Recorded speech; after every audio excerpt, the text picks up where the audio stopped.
abrir a palavra aí no livro de Provérbios, no capítulo 18, no versículo 20 e 21. Provérbios 18, versículo 20 e 21. Aleluia. Amém. Já está aí, já no projetor.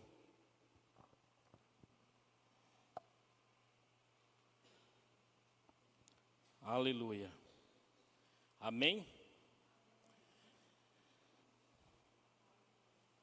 Se alguma versão aí estiver diferente, a daqui, se quiser acompanhar a leitura aqui no projetor, está escrito assim a palavra do Senhor. Do fruto da boca, o coração se farta, do que produzem os lábios se satisfaz. Versículo 21. A morte e a vida estão no poder da língua. O que bem a utiliza, come do seu fruto. Na versão do Rei Jaime, atualizada, ela diz o seguinte, esse mesmo texto sagrado. Ele diz o seguinte, versículo 20. Do fruto da boca, o coração se farta, a língua faz todo o corpo responsável pelas consequências de suas palavras. Versículo 21. A língua tem poder sobre a vida e sobre a morte. Os que a usam habilmente serão recompensados. Amém, igreja?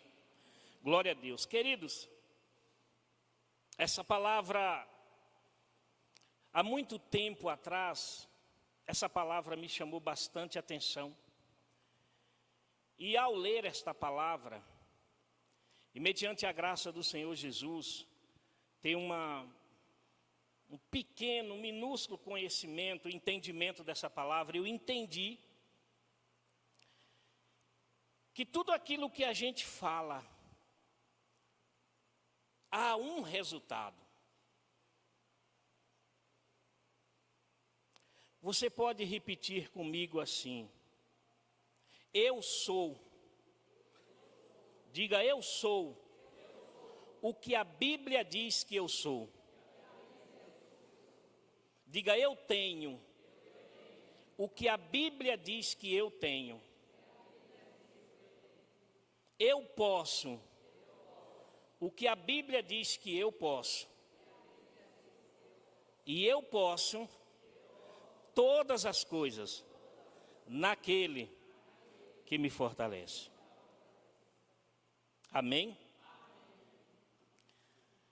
No vocabulário de Deus,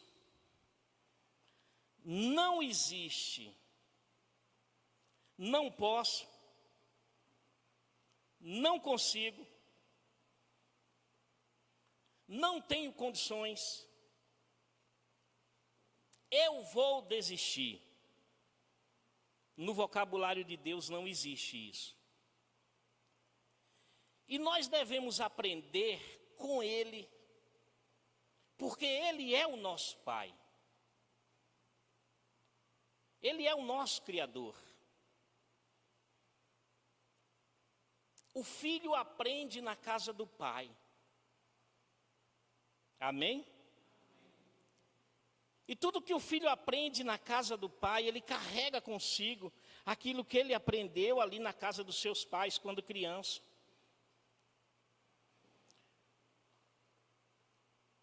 Quando nós olhamos a criação, o momento da criação, o livro de Gênesis, eu particularmente sou apaixonado pelo livro de Gênesis. Tudo que você vê no Novo Testamento,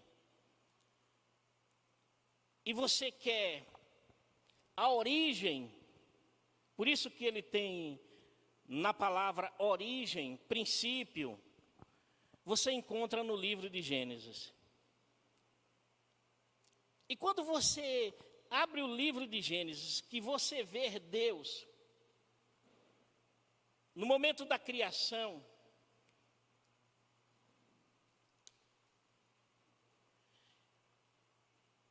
no princípio, criou Deus os céus e a terra. E a terra estava sem forma. Esse estava se tornou.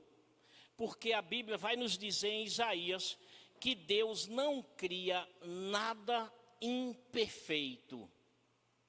E a terra se tornou sem forma, deformada e vazia. Eu não quero entrar nesse mérito aqui, porque senão a gente vai misturar as coisas.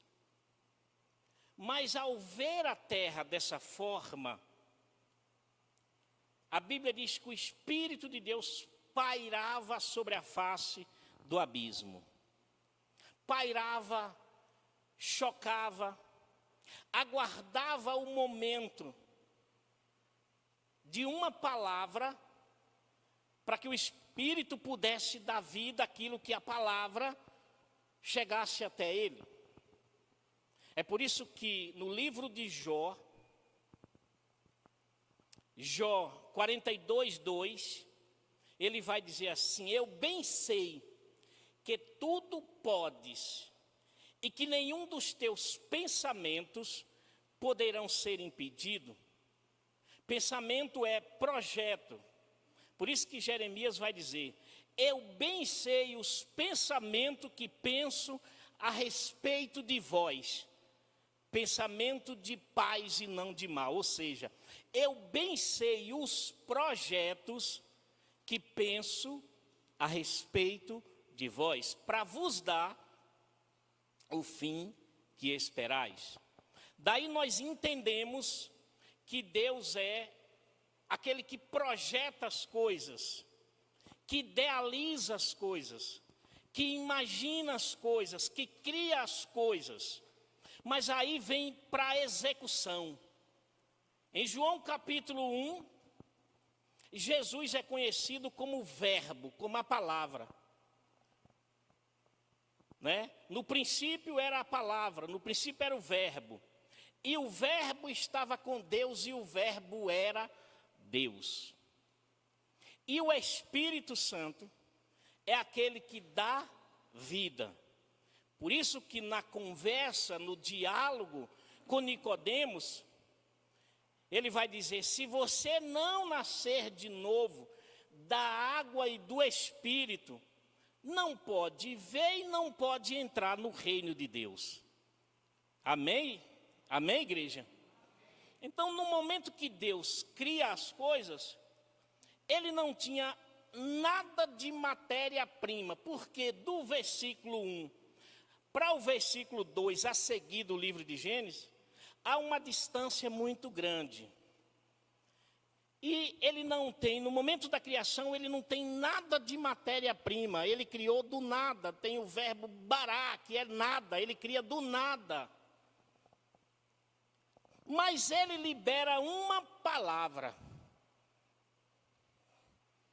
Quem entendeu isso, e nos explica muito bem, é o centurião romano. Quando ele diz Senhor, já no Novo Testamento, talvez ele nem soubesse do que ele estava falando. Mas ele diz: Senhor, meu criado está em casa doente. E Jesus se prontifica para ir na casa dele. Ele diz: não, eu não sou digno que entre na minha casa, mas diz uma palavra. Eu não sei como é que ele conseguiu entender isso, que mexeu com Jesus. Diz uma palavra e o meu criado será salvo, será curado. Então você vê que o poder da palavra, quem cria as coisas é a palavra. É por isso que aí, quando a Bíblia vai dizer que e a terra estava sem forma e vazia, e havia trevas sobre a face do abismo e o Espírito pairava. E aí ele diz, haja. E no momento que aquela palavra sai da boca de Deus, as coisas começaram a ser criado. A partir da palavra, a partir daquela onda, daquela vibração da voz de Deus, as coisas foram tomando formas. E você vai ver até o momento da criação do homem, que é diferente. A criação do homem é diferente de toda a outra criação. Ele vai dizendo para a terra, produza árvore que dê semente. A palavra, como uma onda vibratória, vai sendo produzido aquilo que saiu da boca de Deus. E aí você vai ver também Jeremias dizendo, a palavra que sair da minha boca, ela não voltará para mim vazia, antes fará aquilo para o qual eu a destinei.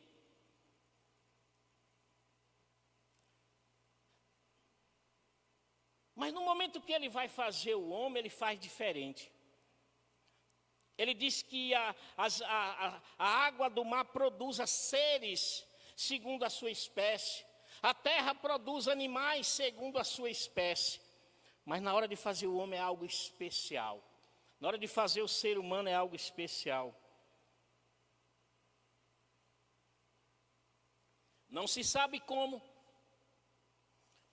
mas ele se envolveu no momento da criação do homem. E ali ele, após aquele homem estar pronto, feito, ele vai e coloca algo especial que nenhuma outra criação tem. Nenhuma outra criação tem. Nenhum animal tem o que nós temos. Aliás, dizem, que a diferença dos animais, do animal para nós, é que nós pensamos porque falamos e falamos porque pensamos. E Deus tira algo de dentro dele, algo que já está dentro dele, e chega nas narinas daquele homem que ele fez, que ele criou, que ele formou, que ele trabalhou, e coloca a vida que estava dentro dele, ele coloca dentro daquele homem. E o homem passa a se tornar alma vivente. E o homem passa a ter intimidade com Deus. E a partir daquele momento, quando Deus cria o homem, é uma coisa interessante o livro de Gênesis, porque a Bíblia diz que Deus faz com que todos os animais venham até Adão, e Deus deixa que Adão coloque nome em todos os animais.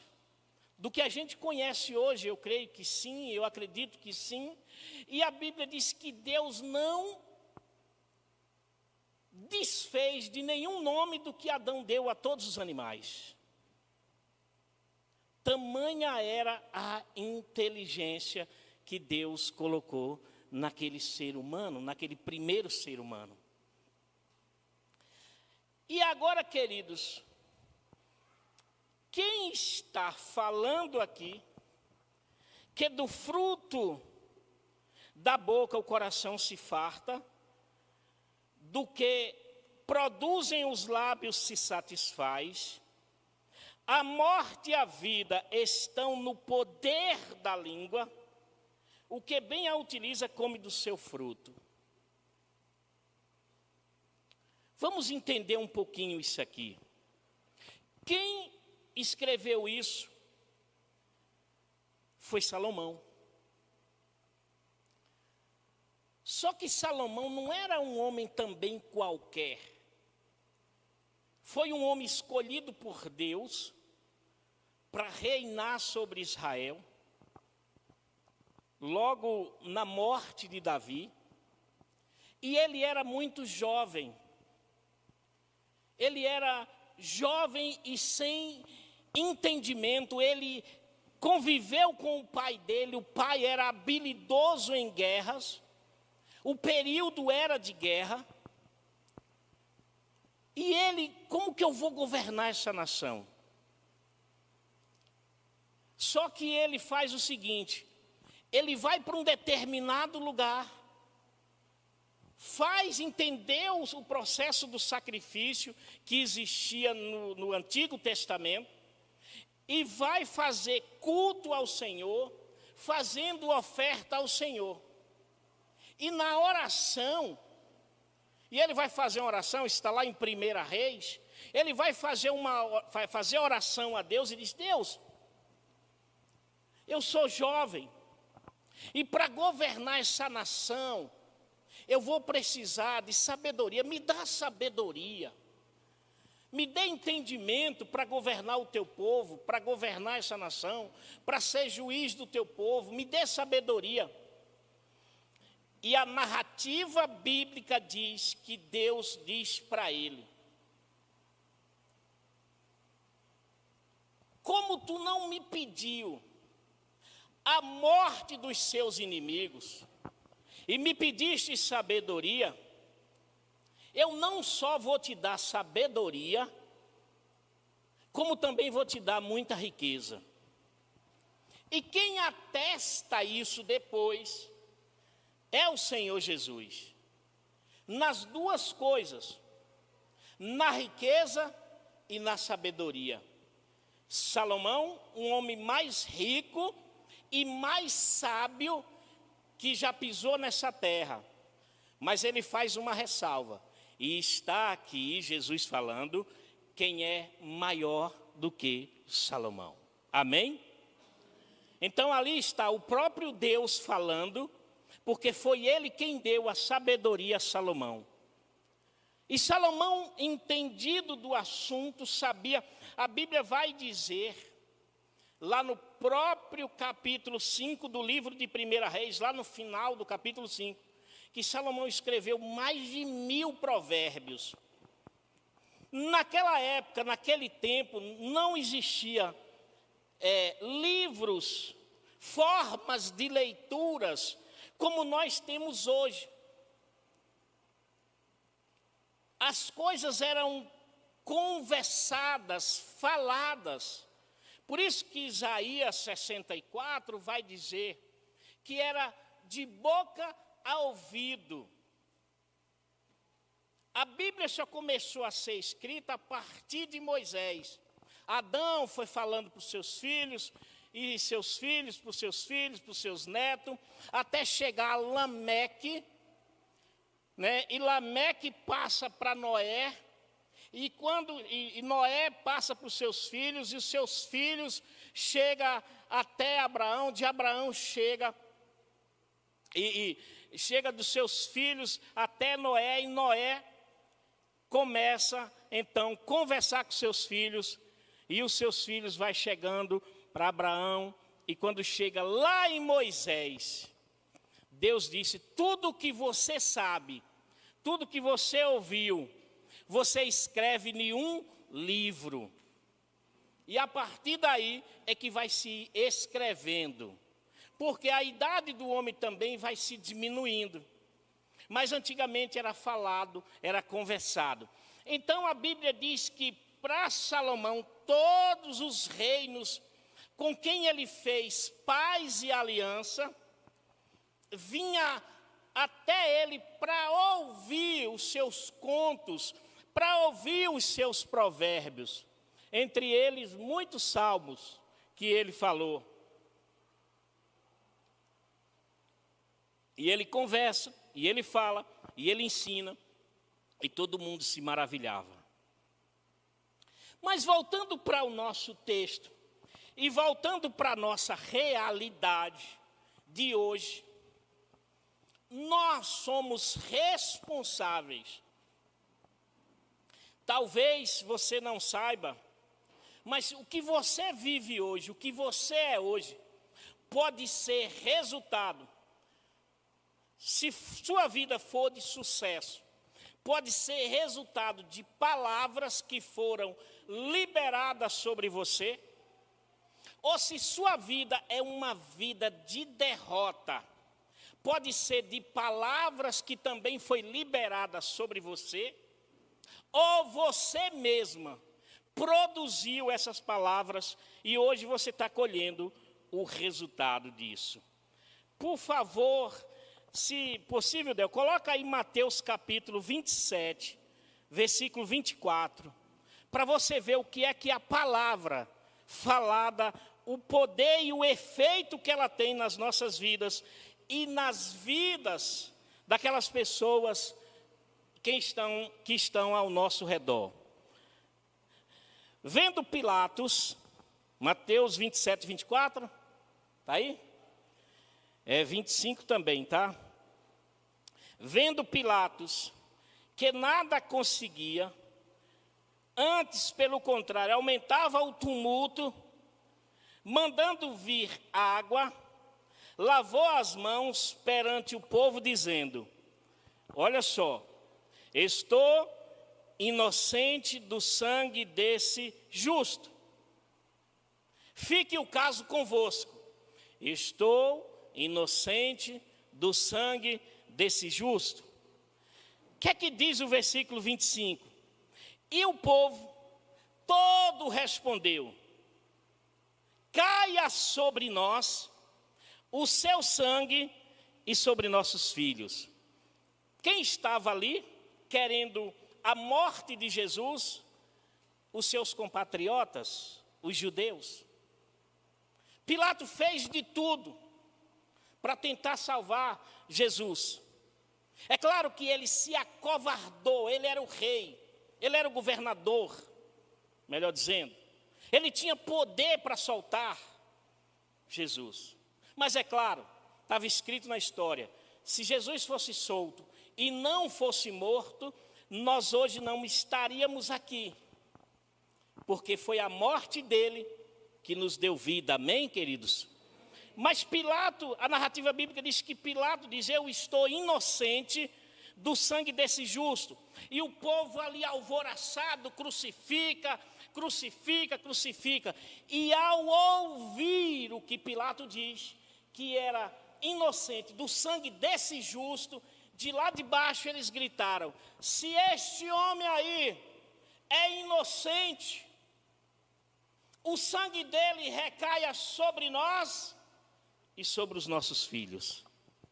Eles não sabiam o que eles estavam falando. O poder da morte e da vida estão no poder da língua, o que bem a utiliza como seu fruto. Pois é, no regime nazista, liderado por Adolf Hitler, assassinou aproximadamente 6 milhões de judeus durante o Holocausto entre 1933 e 1945. E ele ainda dizia que estava vingando a morte de Jesus Cristo. Se este homem aí foi inocente, recaia sobre nós e sobre os nossos filhos. Eles proferiram uma sentença sobre os filhos deles, sobre os seus descendentes. E 6 milhões de judeus foram mortos por causa de palavras que foram liberadas sobre eles. Pensando nisso, o que é que você tem falado, profetizado sobre a sua vida? Nós começamos aqui falando sobre o vocabulário de Deus, que não tem eu não posso, eu não consigo, eu não tenho, eu vou desistir. No vocabulário de Deus não existe isso. A tarefa de Moisés de conduzir o povo da terra do Egito, da escravidão, a terra prometida, encerrou-se no momento em que Deus o chamou para a sua eterna glória. E naquele momento que Deus recolhe Moisés, Deus chama Josué e diz: Josué era servo de Moisés. E Deus diz: Josué, Moisés, meu servo, é morto. Agora é você. Deus disse para ele: é você quem vai conduzir esse povo, e é você quem vai atravessar o Jordão e introduzir esse povo na terra prometida. Tão somente a recomendação de Deus para Josué, uma tarefa gigantesca, tão somente a recomendação: esforça-te e tem bom ânimo. Tem um livro que Moisés escreveu, até aqui. Você tem aí Gênesis, você tem aí Êxodo, você tem aí Levítico, você tem aí Número, e você tem Deuteronômio, que é o resumo dos 4. É chamado de Pentateuco. Você não tem os escritos de Moisés aí? Neles medita de dia e de noite, para você teres o cuidado de fazer tudo quanto nele está escrito, e então fará prosperar o teu caminho. Mas é você. Foi fácil? Não foi. Mas ele não disse: ah, Deus, eu não posso. Ah, Deus, eu sou como criança. Quem disse isso foi o profeta Chorão. Quando Deus o chama e ele diz: Deus, eu sou como criança. Jeremias, não diga isso que você é como criança, porque antes de você chegar no ventre da sua mãe, eu já tinha te escolhido, te santificado e te dado para as nações como profeta. Sabe o que significa dizer? Que você que está aqui hoje na igreja presbiteriana Água Viva, ou que se você faz parte de outra igreja, antes do teu pai, da tua mãe se conhecer, Deus já estava te vendo aqui sentado. Eu nunca me esqueço. Inclusive, eu já falei isso aqui algumas vezes. E vou falar de novo. Uma das nossas bênçãos, minha e da minha esposa, bem com Deus que só. Mas o inimigo de nossas almas preparou armou uma arapuca, e ela caiu. E aí deixou o Senhor, e aí voltou para o mundo. E eu, minha esposa, só chorava. Ó Deus, ó céus, ó terra, por que isso, Senhor? Estava lá, já tinha dons espirituais, já estava fazendo a obra, e agora voltou para o mundo. A gente ficava numa lamúria, até que um dia, Deus tomou um homem lá de cima do altar onde ele estava pregando. Ô mãe, ô pai, por que você só consegue ver sua filha no estado que ela está? Por que você não consegue ver ela lá na frente, onde eu estou vendo, servindo ao Senhor? E ali a gente desabou em choro.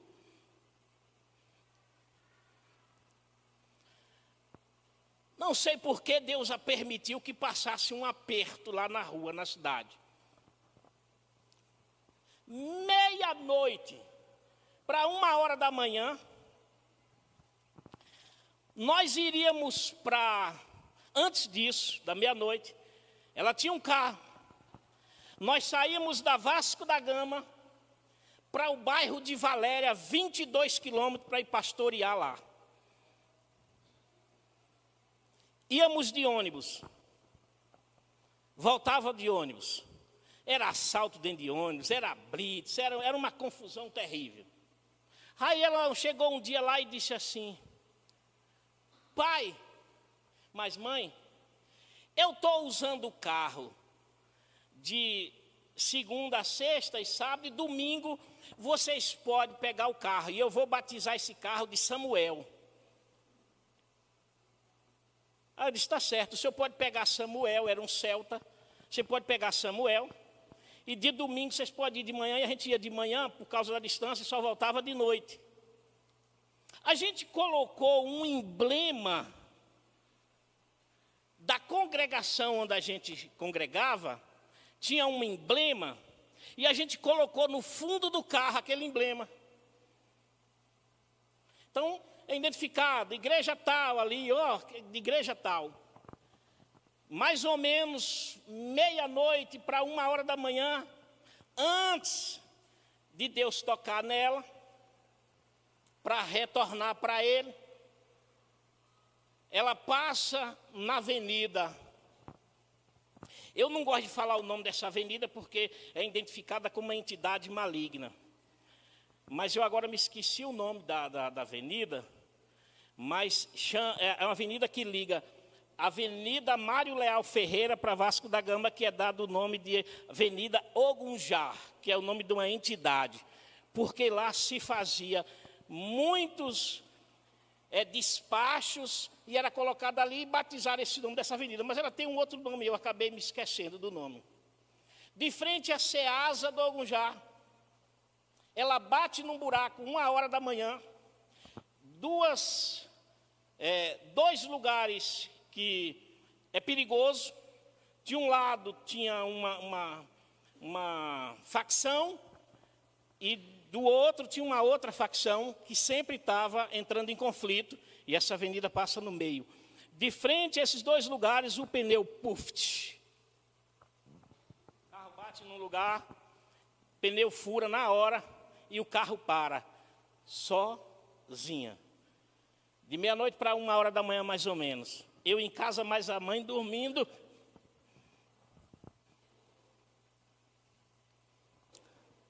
De repente, para um carro atrás. Bateu no vidro. E ela tomou aquele susto. Esse lugar que você está aqui, um homem, é muito perigoso. O que é que aconteceu? O que é que você está fazendo aqui? O carro furou o pneu. Deixa eu te dizer uma coisa. Eu só parei aqui porque eu vi o logotipo da igreja que você congrega.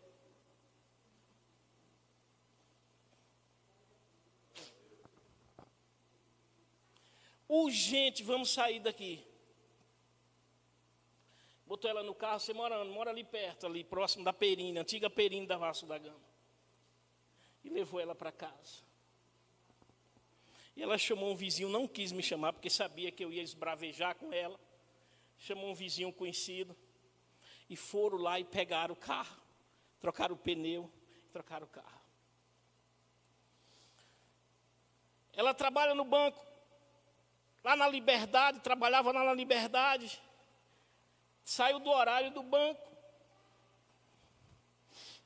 4h da tarde, chegou em casa chorando.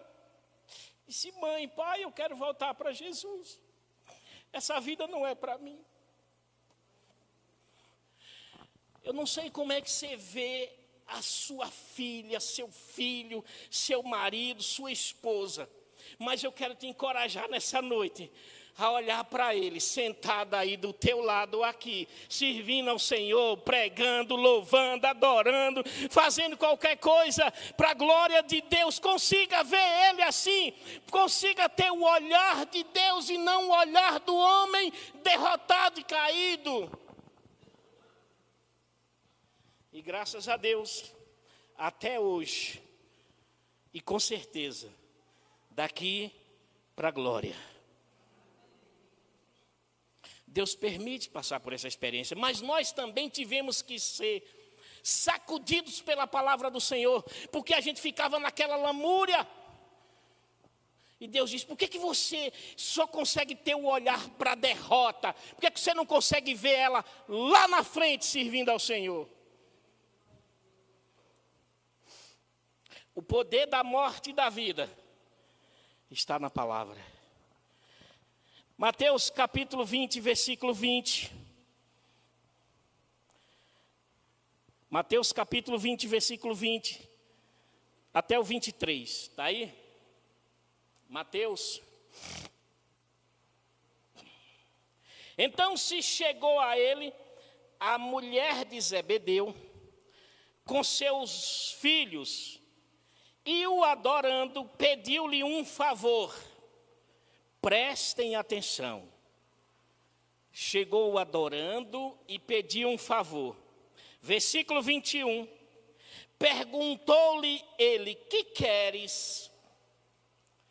Ela respondeu, manda que no teu reino, já pensando lá em cima, estes meus 2 filhos se assentem, um à tua direita e o outro à tua esquerda. Prestem atenção na resposta de Jesus. Cuidado com aquilo que você pede a Deus. Mas Jesus respondeu, não sabeis o que pedis. Podeis vós beber o cálice que eu estou para beber? Cuidado com o que você pede a Deus. Prefira que o Espírito Santo te conduza. Romanos 8, 26. Nós não sabemos orar como convém, mas o Espírito intercede, nos ajuda nas nossas fraquezas. Respondeu-lhe, podemos. Olha o que Jesus disse, sem saber o que era que Jesus estava falando. Podeis vós beber o cálice que eu vou beber? Respondeu-lhe, podemos. Nem perguntou que cálice era esse. Versículo 23. Então lhes disse, bebereis o meu cálice, mas ao assentar-se à minha direita e à minha esquerda, não me compete concedê-lo. É, porém, para aqueles a quem está preparado por meu Pai. Eles não sabiam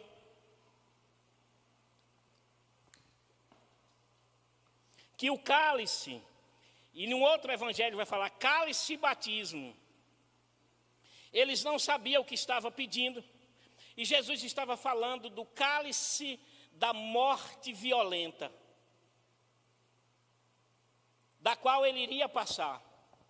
Eu vou passar por uma morte violenta, só que Jesus não falou isso. Quereis vós também passar? Jesus falou, tem um cálice para beber. E tem um batismo que eu vou passar, o outro evangelho fala isso. O cálice e o batismo. Que era o batismo do sofrimento, que era a imersão no sofrimento. E o cálice do sofrimento, da dor, da agonia, daquilo que ele passou. Queremos. Vocês querem? Quero. É notório que a tradução fala que todos os 12 apóstolos morreram de morte violentas, com exceção de João, mas antes de morrer foi jogado num tacho de óleo fervente, por causa da palavra que eles disseram, queremos passar pelo sofrimento que o Senhor vai passar. O poder da morte e da vida está na palavra. Será então por isso que o salmista, no Salmo 141, verso 3, ele diz assim, põe guarda, Senhor, a minha boca, vigia a porta dos meus lábios. Sim, claro. O cego de Jericó. Vocês conhecem muito bem a história lá em Marcos capítulo 10. Jesus, filho de Davi, tem misericórdia de mim, tem misericórdia de mim. Jesus, filho de Davi. A multidão grita para que ele pare com aquilo ali, mas Jesus ouve, e ele chama filho de Davi, aquele cara conhece, entende do Antigo Testamento, sabe de onde eu sou, qual é o meu tronco, qual é a raiz, manda chamar ele. E quando ele chega perto, veja bem, a Bíblia diz que Jesus tinha 33 anos de idade na sua crucificação. E ele estava próximo desse período da crucificação. O cego de Jericó, nós não sabemos mais ou menos quantos anos ele tinha, mas dá para entender que ele já era um homem formado. Amém, igreja? Agora eu te pergunto, Jesus com 33 anos de idade, experiente, cheio do Espírito de Deus, conhecia todas as coisas, faz uma pergunta para esse homem. Um homem cego. Se você perguntar para uma criança qual é o desejo de um cego, a criança vai dizer que ele consiga ver. E Jesus vai, o que é que você quer que eu faça? E ele diz, que eu veja, que eu torne a ver. Então Jesus, então seja assim conforme a tua fé. Aí eu quero perguntar para você nessa noite, o que é que você quer que Jesus faça na sua vida? O que é que Jesus quer? O que é que você quer que Jesus faça na sua vida, na sua casa, no seu casamento, na vida dos seus filhos, na sua vida ministerial, no seu chamado? O que é que você quer que Jesus faça? Eu acredito e vou te dar um conselho. Senhor, faça-se segundo a sua vontade e o seu querer. Por quê? Porque eu bem sei os pensamentos que pensam de vós, pensamento de paz e não de mal. E quero te dizer uma coisa nessa noite. No livro de Joel, no capítulo 3, verso 10, a Bíblia diz assim, ó, diga ao fraco, eu sou forte. Para com isso de você dizer, eu sou fraco, eu sou fraca, eu não posso. Esse negócio de você estar dizendo, às vezes você tem uma enfermidade, essa enfermidade é minha, eu tenho uma enfermidade, e quem te deu? Está registrado no cartório que é tua. Está carimbado lá que é tua. Tu pagou por ela. Ah, mas eu sinto isso, sinto aquilo. Diga ao fraco, eu sou forte. No vocabulário de Deus não existe. Eu não tenho, eu não posso, eu vou desistir. Eu posso todas as coisas naquele que me fortalece. Entende o processo, igreja?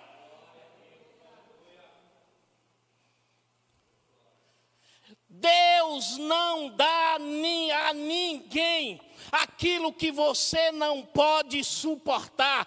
Nenhuma tentação virá sobre vós, se não humana, mas junto com a tentação virá também o escape. Aquilo que você está sentindo é porque você pode sentir, é porque você pode suportar, mas você pode dizer, Deus, eu vou passar por isso e vou chegar do outro lado.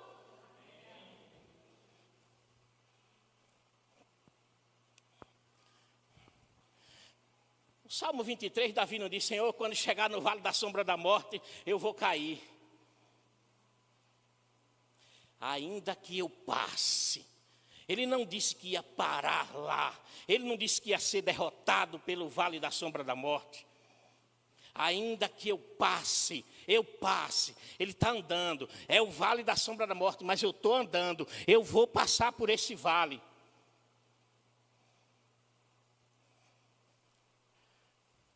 A Bíblia diz assim, foi Jesus que disse, os portões do inferno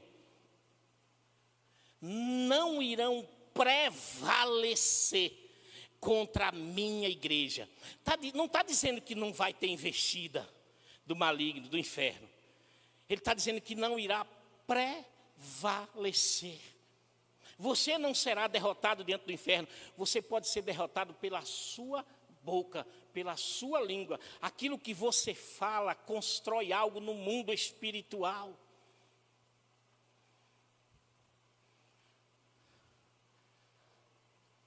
Sabe o que é que você deve fazer, igreja?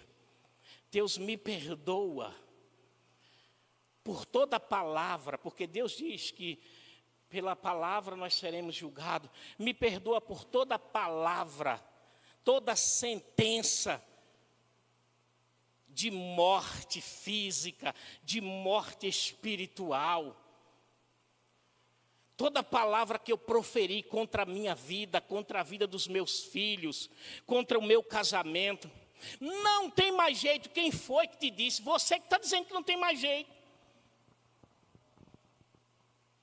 Senhor, já cheira mal, é de 4 dias, mas eu não disse a você que se você cresce, você iria ver a glória de Deus?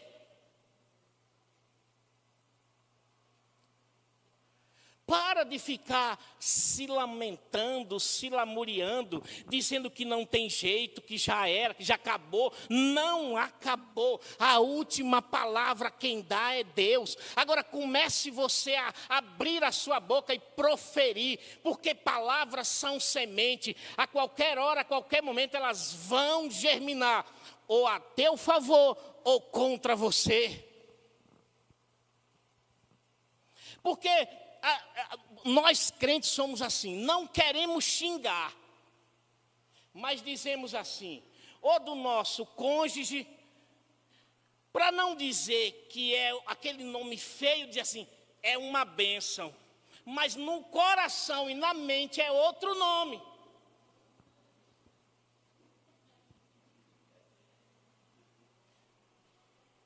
Mas no coração é outro nome.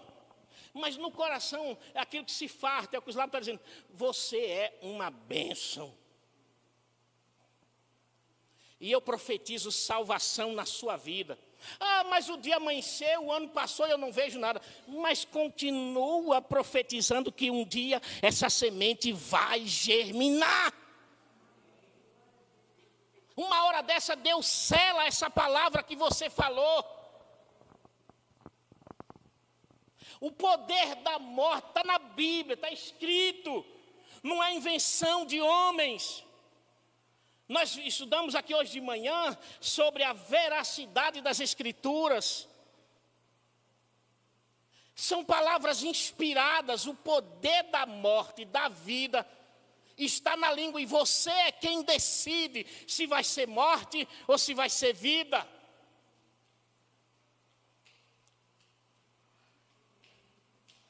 Então diz que é uma bênção mesmo, é bênção de verdade. Não é isso que está passando pela minha cabeça, não. É uma bênção sim.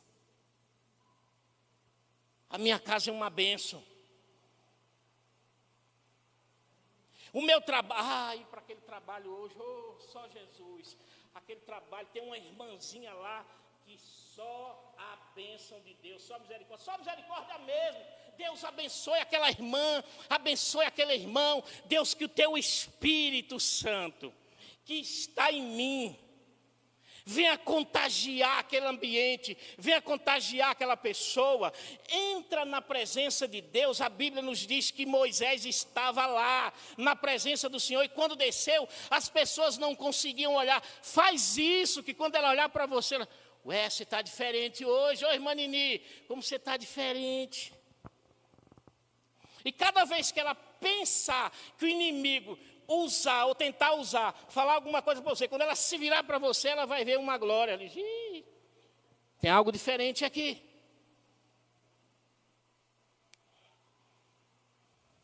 Aprende a profetizar vida aonde há morte. E para finalizar, já que são 20 horas e 30 minutos, eu finalizo com o texto de Ezequiel, capítulo 37. Filho do homem, podem esses ossos sobreviverem? E o filho do homem, que era Ezequiel, sábio, homem inteligente, cheio do Espírito Santo, tira o corpo dele fora e diz, tu sabes, Senhor. Então, fala. Então profetiza sobre o vale de ossos secos. E a Bíblia disse assim, conforme o Senhor ia falando, eu ia profetizando.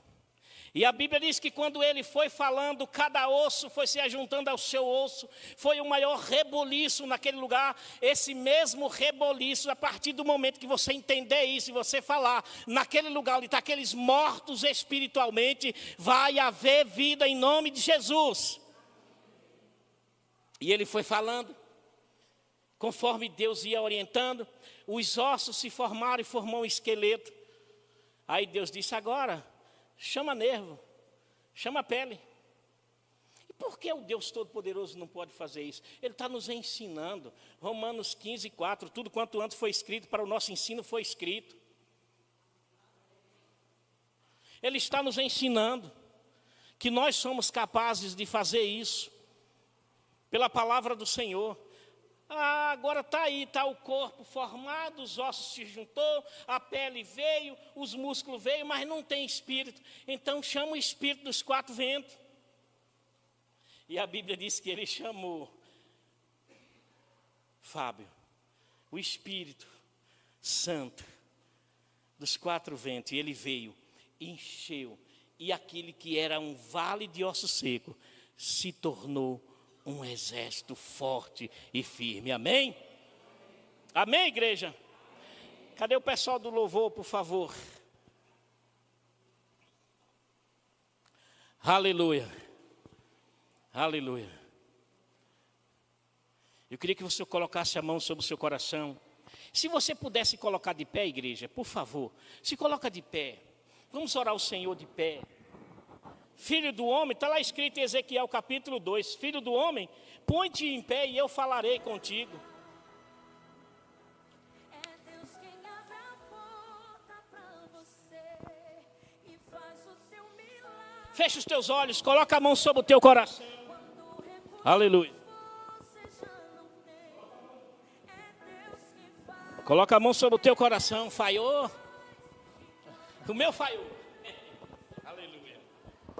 Coloca a mão sobre o teu coração e repete comigo assim: Senhor, me perdoa pelas palavras sem vidas que eu tenho proferido sobre aquela pessoa, sobre aquela causa, sobre a minha vida, sobre a minha casa e sobre a minha família.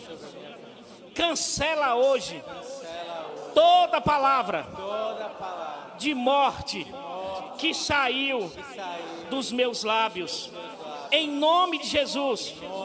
E a partir de hoje, unge os meus lábios, para que toda palavra que sair da minha boca seja inspirada, direcionada, governada pelo Espírito Santo.